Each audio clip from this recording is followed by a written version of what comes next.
Hello and welcome back to the Fantasy Playmakers. What's up, guys? In today's video, I'm going to continue going through my rest of season positional rankings. I've already talked about the running backs, wide receivers, and quarterbacks, so it's time to finish it up here with the tight ends.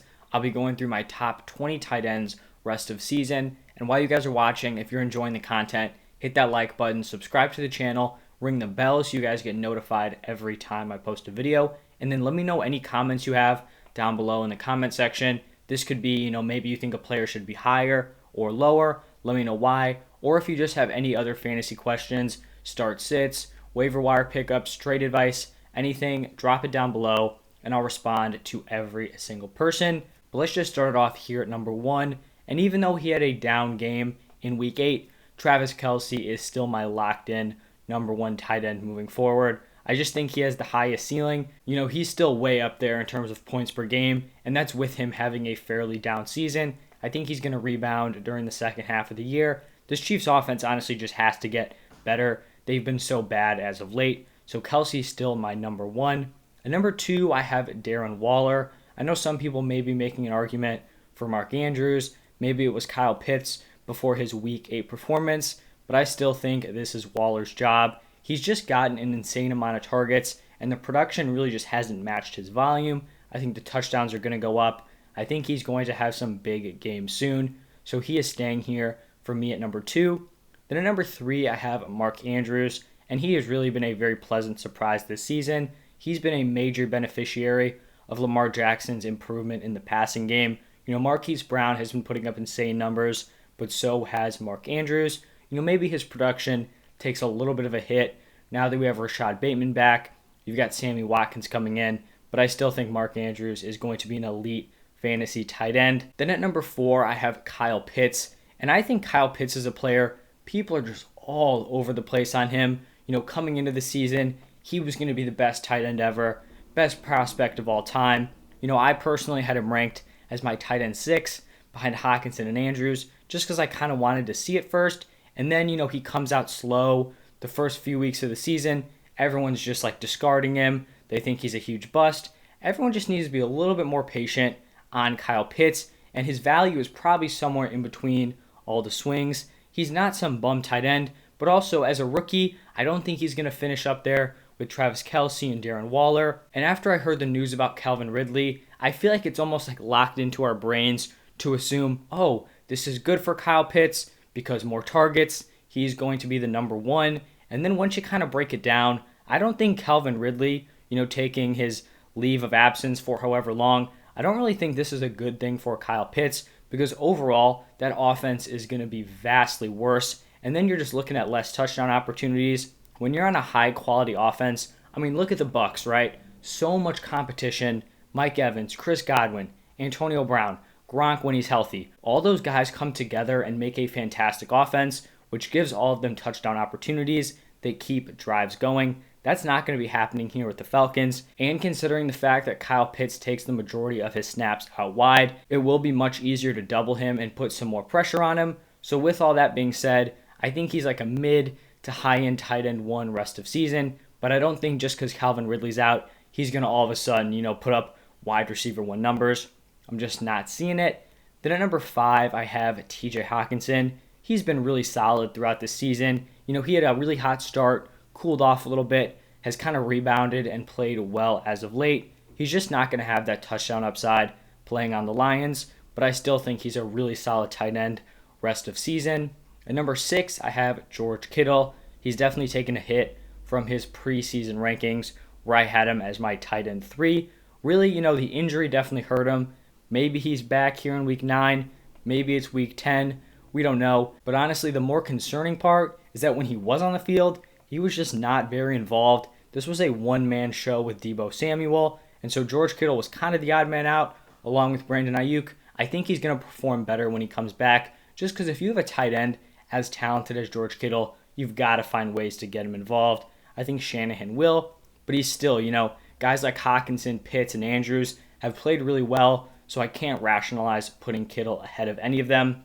At number 7, I have Rob Gronkowski, another player who has dealt with some injury issues. I do expect him to be back after the Bucs Week 9 bye, and people have kind of forgotten how well he played the first 3 weeks of the season. He looked fresh. His body looked totally rejuvenated. Maybe he's a little bit hampered now after dealing with his rib issue and then now back spasms. But I still think he's going to be a mid-tier tight end one, playing on a high-scoring offense. We know he's a big-time red zone threat. So I still definitely like Gronk moving forward. I think here at number 8 is where we have a little bit of a fall off, going from Gronk to Mike Gesicki. Gesicki has put together some monster games, but when you look at the personnel in those outings, it was because the Dolphins were missing their wide receivers. Devonta Parker was out. Will Fuller is out. Now we see Devonta Parker is back. That definitely hurt Jalen Waddle, and I think it also hurt Mike Gesicki because overall this Dolphins team isn't going to have a crazy amount of passing volume. So if you continue to add weapons into the fold,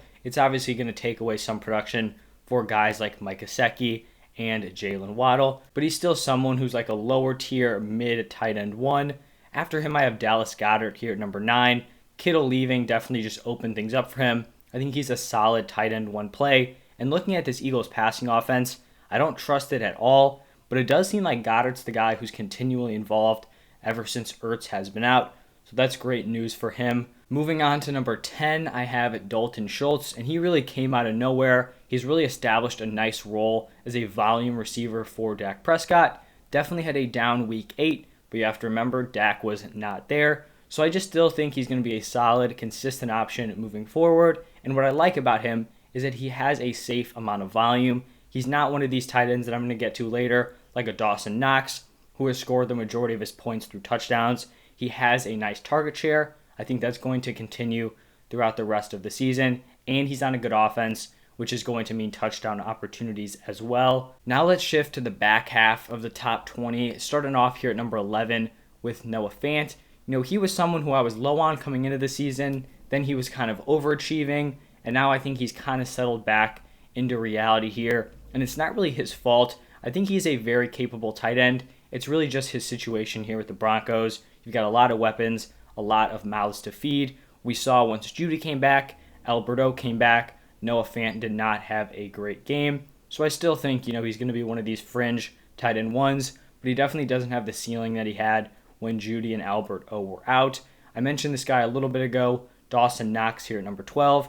He's very touchdown dependent, but, it's not the worst thing to rely upon when you're playing in a top tier offense, and he's just strictly a red zone threat. We've seen Josh Allen shows a lot of trust in him and gives him those opportunities, so he may be a little boom or bust, because if you're recording 3 receptions a game, if you get into the end zone or you don't, the end zone game is going to be a great one. The one where you don't score is going to be a big flop, but another, borderline tight end one. At number 13, I have Zach Ertz.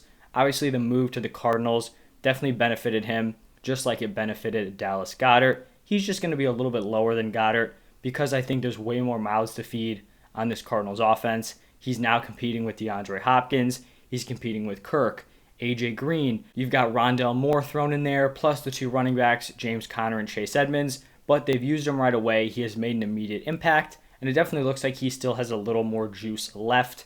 At number 14, I have Pat Freiermuth, and he's someone who continues to rise up my rankings. He has played incredibly well. He has played incredibly well for a rookie tight end, especially as of late. I think he's going to continue to eat into Eric Ebron snaps. We saw Ebron was out in week 8, and Freiermuth played very well. Plus, just Juju Smith being out of the lineup is going to give Pat Freiermuth more opportunities moving forward. At number 15, I have Tyler Higbee, and he's definitely been a little bit disappointing. There's been some inconsistency there. The volume has been fine. It's been okay, and his snap share is great. The amount of routes he's running, he's really just not producing at the level I thought he would, and a lot of that comes down to him not getting to the end zone, which is tough because he is on a high-scoring offense.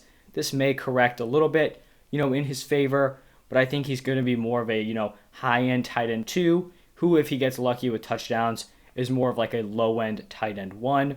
Following him, I have Logan Thomas, and Thomas was a pretty tough guy to rank because we've seen, he can be a solid tight end 1. We saw it in 2020, but he didn't have a very hot start to this season. Then he leaves. Ricky Seals-Jones plays fairly well. So when Thomas returns, is this going to be like a 1A, 1B type of situation? Does Thomas just totally reclaim his role? We have to wait and see. But I do think it was fair to give him like a mid-tier tight end 2 ranking for someone who has shown they could be a tight end 1 in previous years.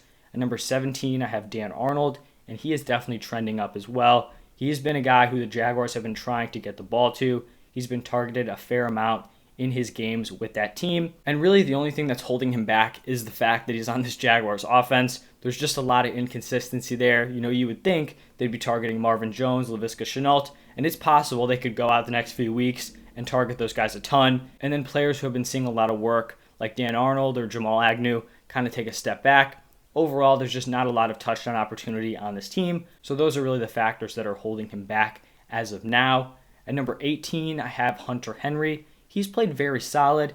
I just think, rest of season, his ceiling is not great because there are so many guys on the Patriots getting involved on a team that doesn't have a top-tier passing attack. And I also think he's been fairly fortunate in the touchdown department. So maybe that comes down to earth a little bit, but not the worst play.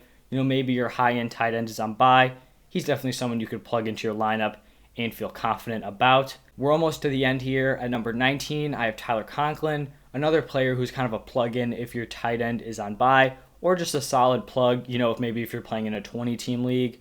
And then at number 20, CJ Uzomah, huge boomer bust player, but someone that you're probably not going to be starting on a consistent basis. So if you are plugging him in for, 1 or 2 weeks, I'd rather have someone who's a little bit more consistent. But that is going to wrap it up for my top 20 rest of season tight end rankings. If you guys enjoyed the content, please hit that like button, subscribe to the channel, ask me anything down below, and then go check out my other position rest of season rankings. Those are all up if you want to see more content like this. But thank you guys so much for stopping by, and I'll see you next time.